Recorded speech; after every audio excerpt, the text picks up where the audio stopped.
يمكن اكتر حاجه زعلتني اللي انا سبت المجموعه ديت، مجموعه اللعيبه اللي موجوده ديت.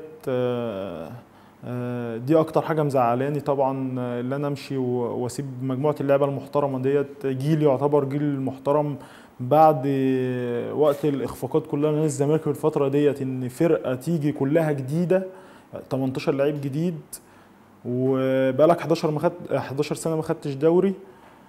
بيتهيألي مستحيل تحصل في أي فرقة في العالم بتغير جلدها كله وتاخد بطولة الدوري اللي غايبة عن النادي. اللعيبة كانت محطوطة تحت ضغط عالي قوي الفترة اللي فاتت. يمكن بانت شوية في الفينش بتاع الدوري أو في آخر 7 ماتشات ولا حاجة. يمكن اتعادلنا ماتشات وخسرنا ماتش الجونة وماتش المقصة وماتش الأهلي. بيتهيألي مجموعة لعيبة محترمة، ما كنتش أحب إن أنا أمشي وأسيبهم يعني في الفترة ديت. ويمكن موضوع مشاني من النادي يعني بيتهيألي الناس اتكلمت بشكل كويس يعني على قدر المستطاع من ناحيتهم يعني.